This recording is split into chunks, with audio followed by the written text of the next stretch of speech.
My name is Nsenga Samuel Victor, a speaker in my own right, but first and foremost, a citizen. A citizen that hopes only for the best for his country, and I have a dream for my country.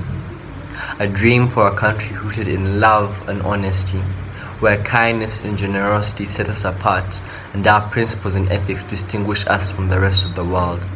So I was dismayed when I learned that my dream was being tarnished by a habit rooted in selfishness and hate.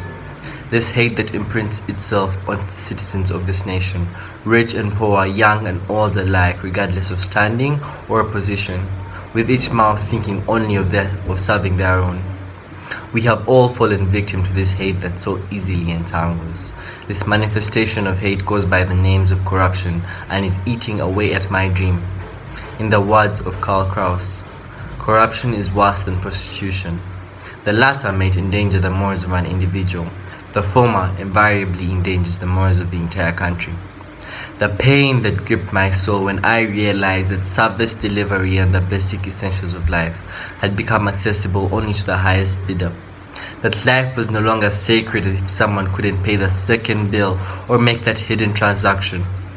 Where quality education was only accessible to the rich and decent medical care became inaccessible to the poor. Where roads and infrastructure were compromised and communities turned into slums so that someone in charge could save $1 million or $2 or $10 and take it for themselves. That our nation was being driven into debt while a select few continued to grow their own net worth at the expense of others. What drove me to tears was the speed at which people meant to capture them ran to join that select few and taking petty bribes and covering up injustices. With everyone relying on a win on your own mentality, our nation was thrown to the dogs. The burden of corruption falls on the people who cannot afford it. Corruption is paid by the poor, Pope Francis once said. As the wealthy continue to get wealthier, the poor continue to grow poorer. Regardless the setbacks, I still hold firm to my dream of a better Uganda. A Uganda where it is self-evident that all men, rich and poor, are created equal. A Uganda where the leadership of this nation is testament to the values this nation holds strong.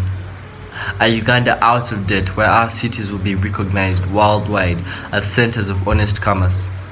A Uganda where the citizenry trusts their leaders and their leaders hold them as priority.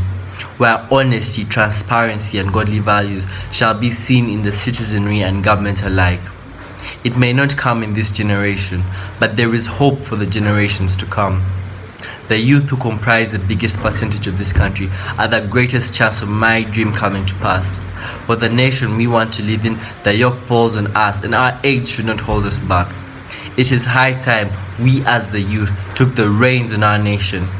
Petitioning for transparency, creating awareness, whistleblowing, taking to the streets to preach the message of anti-corruption if we must. When we speak, our leaders will listen, and if they do not, we will speak louder till we cannot be ignored. Brothers and sisters, I call upon you. Help me achieve my dream, that this nation will rise up and live out the true meaning of its motto, for God and my country. Thank you.